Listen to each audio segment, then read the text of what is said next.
my gosh, it came right on today. Good morning, good morning, good morning. Hello, my friend, how are you? Hi, my friend, how are you? Welcome to Saturday, March 12th. Are we on? Why do I do this every week? This is ridiculous. Oh, 13th. Saturday, March 13th. Oh, that hair. Just got done talking to my little grandbabies, a little 3-year-old and 1-year-old. I had to show off his whole little Spidey outfit he's got going on, and my other one had to walk around the house with me for a little bit. It's so funny. Hey, Rebecca, nice to see you.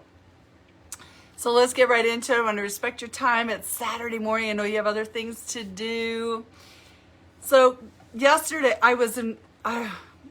I absolutely love my mentor, Susan Sly, and she has a seminar or event, virtual event this weekend, and she has another millionaire friend on the call, Lori Harder, and I've listened to Lori Harder's stories before and really resonated with them, and yesterday was talking about the haters. So Lori has a wine business. I'll drop the URL in later, so you can actually check it out. It's something she decided she wanted to do as one of her other businesses. She's already made $3 million businesses. She's a very empowering, beautiful young lady. And she was talking about when she makes the hard calls, the moments when she is calling out, reaching to those that she doesn't even know, and she's, pitching her product and looking for funds to, get her product, out into the marketplace. And it was a really fascinating story, and I loved it. And one of the things she talked about was the haters. And a lot of times the haters are even just our family. Like, our family can be the ones that are hating on us. And I know this from personal experience myself, going through, some things in my life that people just, thought I was nuts, or, why are you doing that? And what are you doing that for? And, it was a moment when Lori was talking about that. I realized it was a moment that I was like, oh my gosh, that was one of the reasons that I don't move forward. That was just one, and we're going to get into the second one here in just a second. And I thought, wow, and I don't remember when I started really caring about what other people thought. There was a period of time that I would really be very embarrassing to family and friends, because I really would tell you what was on my mind and didn't care what you thought or said. And somewhere in there, when all life happened, my thinking it shifted, and it became very, oh my gosh, what are they thinking? And, I cared about what people thought about my kids. There was a period of time I'm like, oh my goodness, people are talking about their kids going to college and doing this and that, the other things. And we were just thriving to get through days, when my son had passed away and their stepdad had, left me, and my daughter was going through, her own things, and I had another son in prison, and it's like, oh my gosh, I have nothing good to say, so I'm not saying anything. And I shut down and shut myself off and became very reclusive, just hung behind my desk and just stayed in that space for a really long time, and just really, surrounded myself with people like Susan Sly and the Lori Harders, and just really had to dig in and just really start to rebuild my whole life, because I lost my whole entire identity, it seemed like, anyway. And so we go through those moments, and anyway, so there was a lot of haters. I had a lot of haters during that time too, because when my husband left me, everybody did this division thing, right? And so they were his friends. When I met him, they were 8% of them were their friends. A couple of them were mine, and we had been, really long time friends. And, it was very, very hard, for me to even cope with the loss of all of this in such a short amount of time. And I really just didn't know how to get through it. And so I plugged into the culture of people that I was introduced to in a network marketing company that I am still involved with, very much involved with.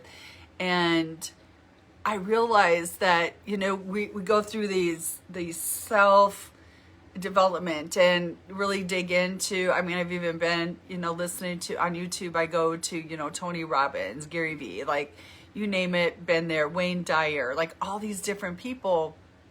And it was it definitely has tremendously helped me a lot, because it was very inspirational and very uplifting, and really has assisted me into just at least stepping my foot into the day and taking a breath and, just getting into the next moment. And that's where my hashtag Life Does Begin Again was created, was out of all of that grief. And I realized that when all those people left me too, that was a whole huge part of my grieving process. And I really had not forgotten it, but that was a big piece. And I just really had that moment yesterday of clarity when Lori was speaking about the haters. I'm like, oh my gosh, that's exactly what happened. It's like, so why would people listen to me? Like, what's the point of it all? Like, I have a lot to say, but who wants to hear me, right? I don't have the success in the monetary area, but I have success in thriving as a victor, though, through all of life challenges. And for that, I am so grateful. And today, my son that was in prison is married with my 2 little grandbabies that I was able to FaceTime with this morning. And, I live with my daughter and her son, my 8-year-old grandson, and absolutely love them and adore. I just love my family. My family is everything to me. And I allow those haters to just crush me. And so when Lori was talking about, just picking up that phone and calling and asking people for money, even for people she didn't even know, she just did it. And not that I haven't heard this before, but for some reason yesterday, it really just struck me in a way that just really made a huge, significant difference. So I want to share this too. So speaking of haters, so we have, the neighborhood apps, or whatever you want to call it. I don't know what you have in your neighborhood, but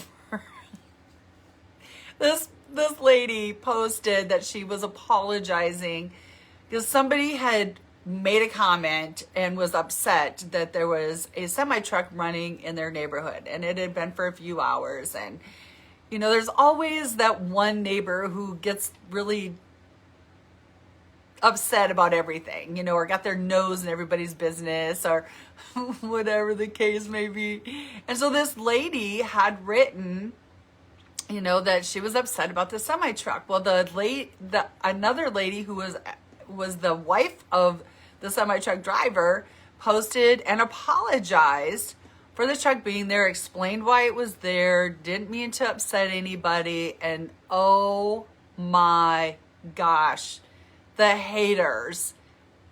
And there's like a split. There's like the haters, but then it's the haters against the lady who made the rude comment about the truck being there in the first place.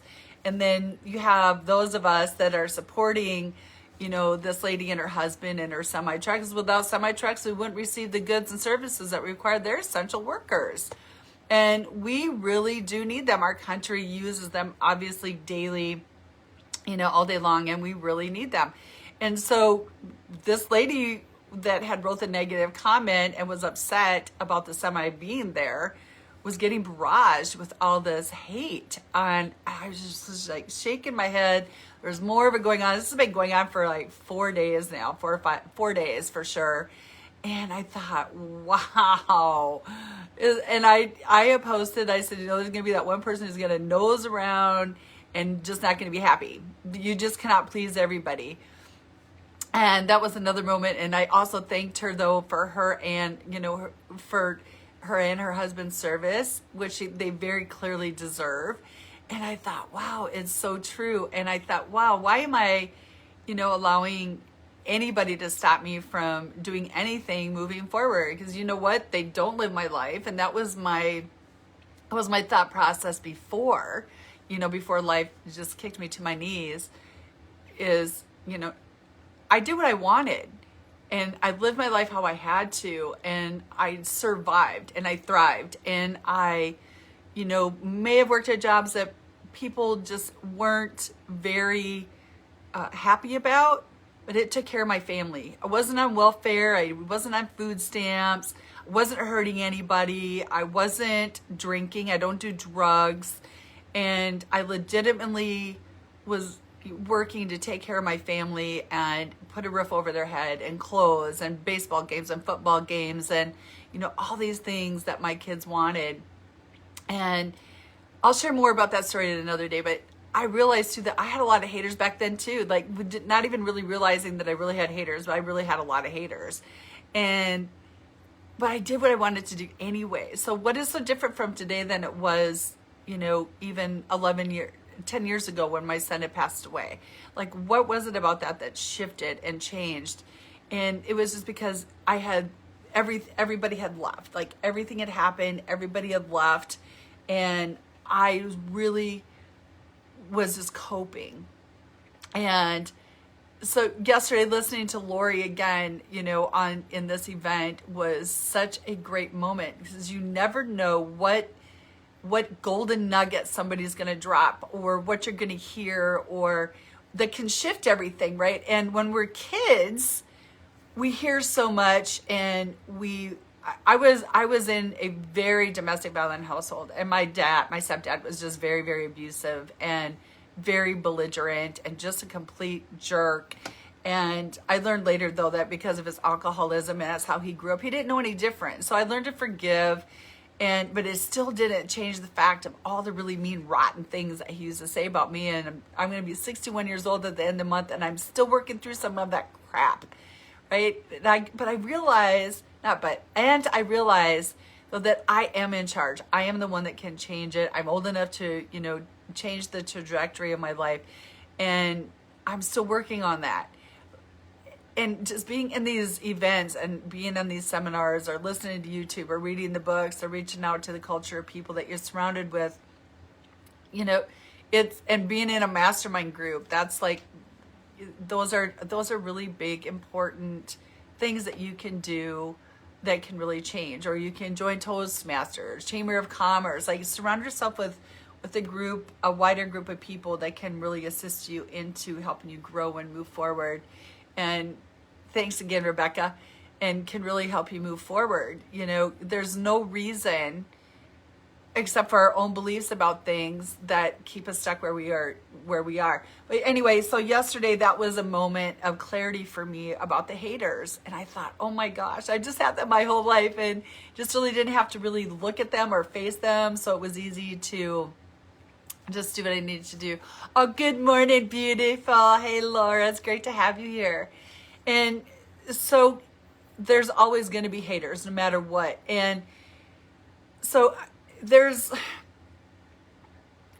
and again, I worked in an industry that a lot of people just didn't like.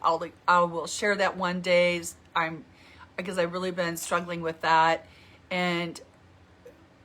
But again, I've already had haters my whole entire life. So what makes it different now than it was before? It was because I really have worked really hard on, just working on being a really good human, and, just being a good mother, and being a good Grammy, and being a good nana. And like I said, my family is everything. My friends are everything. Jessie, my grandson's other grandma, she's on here watching. My really great best friend, love her like a sister from another mother, my friend Laura Castle, she's on here. And we've had a lot of, great times together too. In fact, that brings me to, a lot of people have been, wondering what's going on with my breast explantation. Laura, you've heard our story. It's on last week. You can go to YouTube. You can watch it. I talked about it. And there's a segment with me and Laura from about 7 weeks ago, where we had talked about, Laura actually had went in for explantation too. This girl is doing phenomenal, like just phenomenal. I'm so happy for her. I'm finally coming around. It's taken me about 6 weeks, but I'm finally finally starting to feel a lot better. So I really appreciate all your love, your support, your prayers, and helping all of us get through this breast implant illness. And we're all doing really fantastic. And I'm so happy that I did it, and looking forward to, feeling even better. And I have all of my joint pain has gone away, and my choking has gone away. I can actually drink a glass of water now without choking on it. My esophagus is closing. There's just, my brain fog is not all the way lifted yet, but a lot of it is. It's going to take a while before all of these toxins get released from my body. It's been a little bit of a struggle too to lose weight. Laura's been doing great at it. It's just been coming up, and I really have to be very diligent on not eating breads. And gluten, though, has been in our house last week. We've been eating a lot of stroganoff and Alfredo. That's not been good. It's been great tasting, but not good.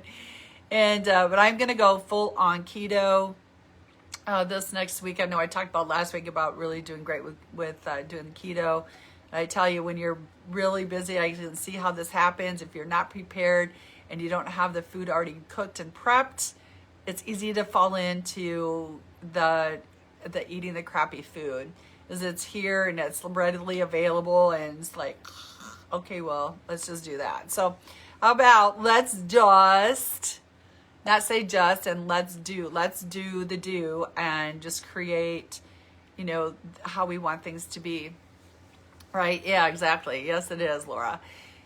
And so being prepared for everything, even being prepared for the haters, right? So they're coming. It doesn't matter what you do, what you say, how you do things. There's always going to be haters in our lives. And it's just how you decide you're going to react to them, and how you decide that you will address the situation. But there's always a way around it. There's always a way through it. There's always a solution, and it's up to you what you decide. And making the decisions. Another one of my really favorite people, Glenn Lundy. I and confirmed to interview him on March 30th. It is on my 61st birthday that day. I'm super excited that he said yes to this interview. And he has a book. You can go download it. It's called themorning5.com. It's free to you, and it's a ritual of how to start your day every single day. Yeah. And one of the things that happened on one of his he does a morning every day. He's also on Clubhouse, Breakfast with Champions, and somebody had said something about, if you set your alarm and you keep pushing the snooze button, everything else in your life all day long will be the same, right? Because we just keep putting things off. And one of the moments for me on that too, and maybe it will resonate with you, I don't know, but what if it does? But it's like keeping the promises you make to yourself. So you set the alarm to get up to begin your day. That's the beginning of the day for the promise that you said, yes, I'm getting out of bed. This is what I'm doing. Even if it's no snooze button, meditating, writing out gratefuls. Gratefuls for me too is another big, huge component of how I was able to get through all of the grief in my life. I was beginning to write the things that I'm grateful for. And I am grateful for so many things.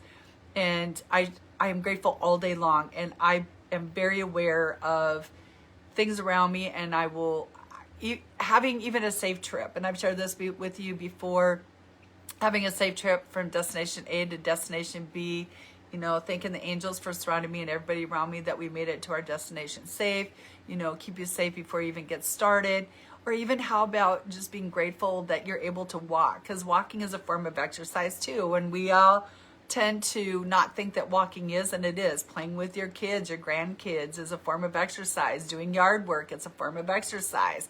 Rebecca is great at flowers and planting. That's a form of exercise. You're out doing something, whatever you're doing in forward motion, you're doing is exercise. And so we sell ourselves short on that. We beat ourselves up. And I'm here to tell you, be kind to yourself. Even 5 minutes a day of doing something, you can set your alarm, do it for 5 minutes. Whatever that is for you, do that and just move into the next phase. So these are a lot of tips and nuggets today for you. Let me see, I want to make sure I got everything. Yeah, I think that's what we got going on. I wanted to just really make it to the point. And you know what? Love on your haters. You know, just pray for them. Because hurting people hurt people. That's what haters do. And I choose not to be one of them. And I have had some really, I'll end it with this too, that really big challenge with somebody who I really felt was a really huge mentor in my life. And I allowed this person to become a big part of my life. And I allowed him to really come through, you know, the walls that I have built up around myself to protect myself from things that I'm finding I'm still attracting the same kind of guys. And so I got to work on that. And I'm not going to beat myself up about it. I did for a minute. It used to be, it would be for months, and then it was weeks, and then it was days, and now I'm making it minutes. And thank you, honey. And so we just got to learn from what's happened. We got to understand why we keep attracting the people that we're attracting. And we got to learn to let that go, forgive ourselves first of all, let that go, and then move into the next space. And that's what I'm doing. I'm not going to allow this person. Oh my gosh, I do have to say this. So going through this has been, well, do I say some? So this person too is also connected to other people that I know of really high influence. And the question has been, do I share what I've learned with other people? Or does it come across as I'm a scorned person? Or does it come across as something that somebody in my influence really ought to know, because it can be very devastating for their business, or the association can really maybe hurt their branding, or however that could do. Hey, Andy, nice to have you here. So this has been a question this week. So I'm sorry that I was going to end it a minute ago, but I want to talk about this real quick. So I also have a really dear, close friend who has a person in their life that, by stepping forward, really helped to bring the whole debacle in Hollywood to create and start the Me movement, right? So I don't want to name names, and that's why I'm not going there with all the details. And what I know is this is, so my question to myself has been this week, do I share with the person whom I love and adore and is one of my high influential friends about this other person who claims to be in the same spot and definitely has a huge following, and really though is a con person? And there's been such enlightening news this week about what has been going on with that. And at first, so here's what's been happening. So I was like, nope, I'm not going to say anything, because I don't want to be the person who rocks that whole, their relationship, because I don't know anything about their relationship. I don't live it. I don't breathe it. I'm not there, you know. And maybe this person does know about this person, you know, and I don't know. But I don't want to be the person that is like, did you hear? Did you know? I don't want to come across as gossipy.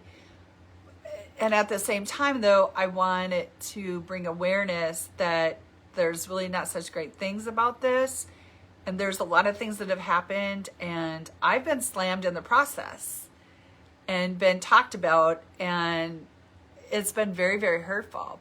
So why am I protecting this person? I feel like there was a moment of clarity too that was like, oh my gosh, this happened when I was a kid too. We just don't talk about some things, but then there's other things to talk about, and I don't care about you. You know, I don't care about what your thoughts are, what your feelings are.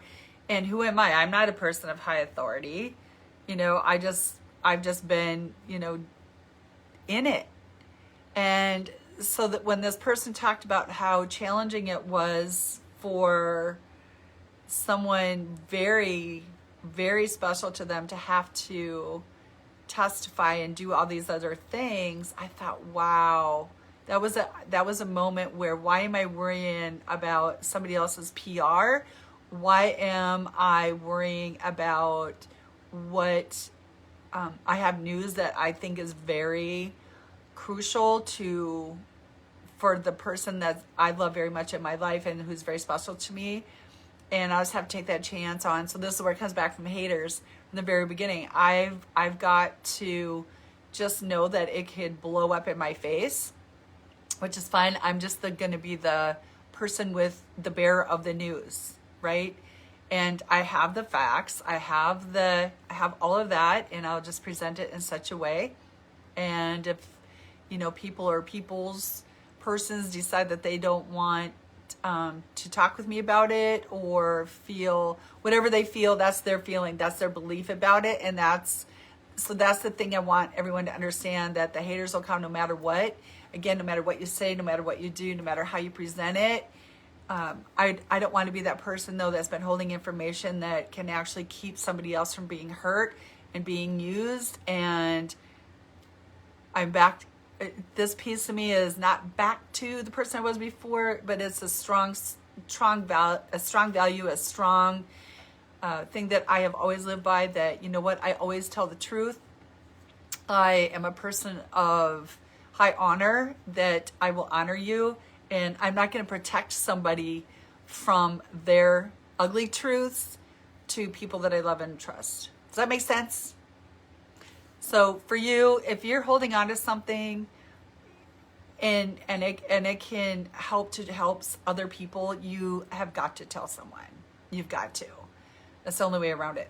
So with that, everyone, haters are going to hate, lovers are going to love, and we're just going to love on the haters. But we're also going to not let these haters mold us, work us, keep us down.